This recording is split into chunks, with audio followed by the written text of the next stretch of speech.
분양권을 경매로 사려면 꼭 알고 있어야 할 내용을 보겠습니다. 조합원 분양권이 경매로 매각되는 경우 우리가 어떻게 해야 되는가? 조합원이 분양받을 평형대가 몇 평이에요? 우리가 조합원 분양권이 나왔다 그러면 이게 조합원 분양권은 우리가 일반 분양권이 경매로 나왔을 때 일반 분양권은 100% 채권이에요. 채권이지만 청약 저축에 의한 일반 분양을 받았을 때에는 100% 이제 그 주택보증회사 이런 데서 보증해져 버리니까 일반 분양을 받았다고 해서라도 일반 분양권자 같은 경우는 청약저축에 의해서 분양받는 거기 때문에요. 자기가 종전에 가지고 있던 부동산이 없어요. 일반 분양권자는 100% 채권이에요. 채권. 근데 조합원 분양권자는 뭐냐면 종전에 가지고 있던 종전 부동산이 있어요. 근데 이게 관리, 처분, 계획, 인가를 받고 건물을 멸실해요. 멸실하면 토지는 물건이고 건물부는 채권, 그리고 추가 부담금도 채권으로 남아있죠. 그러니까 요 조합원은 건물이 멸실되면 토지에 대해서는 물건이 남아요. 언제든지 등기를 넘겨갈 수 있는. 그렇지만 건물에 대해서는 또는 추가 부담금에 대해서는 채권이에요. 그래서 이 조합원의 분양권이 재개발이 되면 이 부동산에서는 은행에서 경매 놓을 때는 토지에만 근저당을 설정하고 토지만 임의 경매를 넣어버려요. 왜냐면 지상에 건물이 없기 때문에. 그런 문제가 생긴다는 거죠. 그러나 일반 조합원 분양권을 경매 놓을 때는요, 이거는 뭐냐면은 우리가 조합원 분양권 중에서 토지만 경매 놓을 때하고 다른 거예요. 조합원 분양권이라는 거는 토지뿐만 아니라 채권인 건물분 채권과 추가 부담금의 채권, 이 모든 거를 갖다가 경매를 신청하는 거예요. 조합원 분양권 같은 경우는. 일반 분양권은 경매 놓는 거는 100% 채권을 갖다가 하는 거예요. 그렇지만 이건 뭐 보증회사의 보증수니까 100% 안전자산이 되죠. 근데 이렇게 조합원 분양권 같은 경우에 건물이 멸실되면 은행에서는 토지만 경매 놓는 경우가 많아요. 이럴 때에는 종전 건물분에 대한 권리를 가지고 있는 사람의 이 권리하고 토지만 낙찰받은 사람하고 공동 분양권자가 되는 거죠. 그래서 이런 부분을 낙찰받을 때는 어떻게 되느냐? 조합원이 분양받을 평형대가 몇 평형대? 조합원 분양권이 경매 나온다면 이미 그거는 분양시청에서 몇 동, 몇 토, 몇 평형대 이게 다 정해져 있어요. 조합사무실에 가가지고 조합원 분양권이 나왔다면 조합사무실에 가서 조합원 분양받을 평형대와 이 분양 평형대가 어느 정도 가격을 형성하고 있는가를 시세를 조사해야 된다. 그리고 조합원이 종전자산의 평가액과 신축 아파트의 평가액이 차이로 발생되는 청산금, 종전자산의 권리가격이 크면 청산금을 받는 거고 신축 아파트의 권리가격이 크면 추가 부담금을 납부하는 거죠. 이렇게 이 얼마이고 조합원이 청산금 미납금 액과 이 청산금이라는 건 그냥 여기서 표현하는 건 추가 부담, 조합원이 추가 부담금 미납금액과 이에 따른 지연이자 등을 확인해서 실제 입주하기 위해서 지급해야 할 총 금액을 확인하고 조합에서 확인하고 입찰에 참여해야 한다.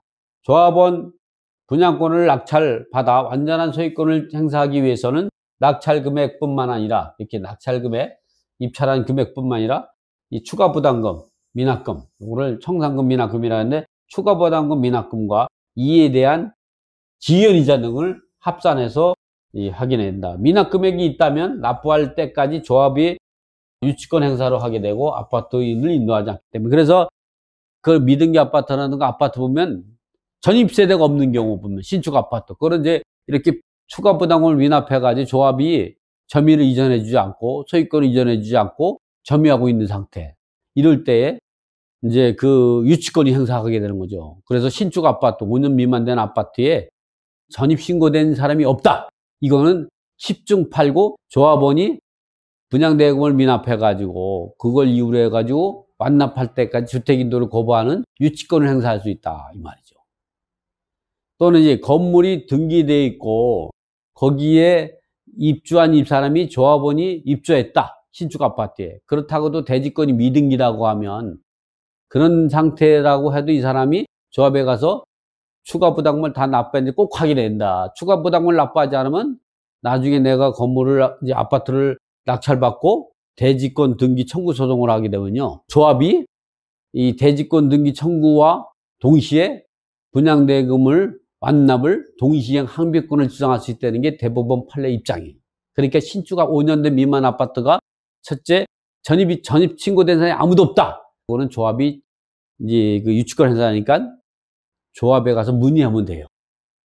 또 대지권이 미등기다. 근데 다른 건 다 대지권이 등기되어 있다. 그럴 때에는 그 사람이 조합원이 점유하고 있다면 유치권은 성립되지 않아요. 그러나 대지권 등기 청구 소송할 때는 동시에 한배권을 주장하기 때문에 어쩔 수 없이 대지권을 등기하려면 분양대금을 추가로 납부해야 된다. 그런 건 어디서 확인하냐? 조합 사무실에 가면 다 확인할 수 있다. 이 얘기예요. 그래서 우리가 이 조합원 분양권을 낙찰받을 때에는 뭘 따지냐?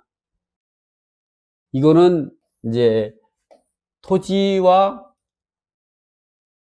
지상 건물은 멸실됐으니까 건물에 대한 이 권리가액 그리고 추가 부담금 이 부분에 대해서 다 요거는 채권이고 요건 물건을 다 아우르는 전체가 매각이 되는 거 이런 경우 이럴 때에는 낙찰 금액만 확인하면 안 돼요. 이 낙찰 금액의 추가 부담금이 얼마가 그리고 이 추가 부담금에 대한 추가 부담금을 늦게 낸 지연이자 대부분이 이 지연이자가 이거랑 비슷해요. 이거랑 이자가 지연이자가 계속 늘어나니까 이게 뭐 5년 막 이렇게 되니까 이거랑 비슷해요. 그래서 요걸만 금액을 계산하고 요 금액하고 요 금액을 계산하지 않으면 이 금액만큼 비싸게 산 거죠. 그래서 이건 조합사무실에 가서 내가 이걸 낙찰받으면 추가 부담금은 얼마가 되느냐, 이 지연이자는 얼마가 되느냐, 내가 총 취득하기 위해서 어떻게 자세히 뽑아줘요. 그러니까 조합 분양권이 나오면 조합사무실에 가서 몇 동 몇 호가 분양을 신청했는지 이거를 받는지 그리고 이거를 내가 소유권을 취득할 때는 추가 부담금이라든가 이거에 지연이자가 있는지 없는지 또는 추가로 납부할 불화대금이 있는지 이 불화대금이 없을 수가 없어요. 불화대금은 하나의 재개발구역 내에서 시유지, 구유지를 갖다가 조합원 전체에 대해서 균등을 해서 분배하는 거거든요. 그래서 그 불화대금을 미납한 거 있는지를 꼭 확인하면 이런 부분들은 조합사무실에 가서 문의만 하면 돼요. 이렇게 낙찰금액, 이에 추가부담금하고 추가부담금의 지연이자 그리고 불화대금이 있는지 도로나 이런 거 다 불화하죠? 이런 게 불화대금이 없을 수가 없어요. 이런 것들 확인해서 이 실제로 내가 이거를 조합원 분양권을 취득해서 아파트를 분양받기 위해서는 총 투자금이 얼마가 드는 걸 꼭 확인하고 해야 된다. 일반 분양권 같은 경우는 조합원이 아닌 사람이 청약에 의해서 분양을 받은 사람이죠. 요즘 일반 분양권을 받으면 로또라고 하죠. 그거예요. 여러분이 좋아하는 로또. 여러분 로또 좋아하잖아요. 일반 분양권이 경매로 나갈 때는 일반 분양권자가 계약금, 중도금, 잔금 중 이게 뭐 보통 6회 이렇게 나눠서 내거든요. 6회 분납. 어느 정도까지 납부했고 그에 따라서 미납금액이 얼마이고 미납금에 대한 지연이자가 얼마고 또 기타 내가 이 물건을 취득하기 위해서 얼마를 더 납부해야 되는가를 조합에서 정확히 분석하고 입찰해야 된다.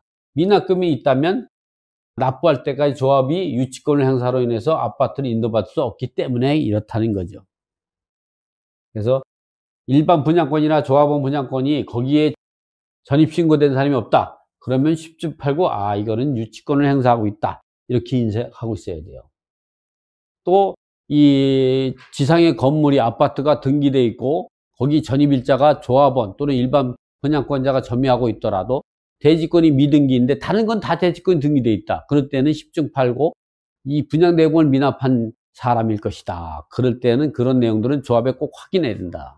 확인해서 얼마를 더 납부하면 대지권 등기를 할 수 있는지를 꼭 확인하고 입찰에 참여해야 말이 내 권리 분석에 안전한 일반 분양권, 조합원 분양권이 경매에 나왔을 때 지금 같은 내용을 가지고 한다. 이 조합원 분양권이나 일반 분양권을 매수 후 수익 분석, 전체의 납부할 금액이 구입가가 되고 뭐 낙찰 금액하고 추가 부담금 그리고 추가 부담금의 지연이자 분양받고 입주 후 아파트 시세와의 차익이 수익이다. 그러나 구입 당시 입주 전까지 2, 3년 정도 전이고 빠르면 1, 2년 사이에 분양권을 구입하게 되므로 신규 아파트와 아파트의 미래 가치를 정확히 판단하기는 쉽지 않다. 따라서 이를 위해서는 주변 같은 평형, 비슷한 학권, 교통과 단지 등을 비교해서 기존 같은 평형대의 아파트 시세, 신규 아파트의 프리미엄을 계산해서 사전에 어느 정도 수익이 발생하는가를 분석할 수 있다. 이 분석은 정확하게 할 수 없지만 이러한 미래의 불확실성은 입찰자 모두에게 똑같이 주어지는 그 불안전성이라는 거죠. 어쨌든 이렇게 분석해서 경매를 투자에 성공할 수 있다는 것인 것 같아요.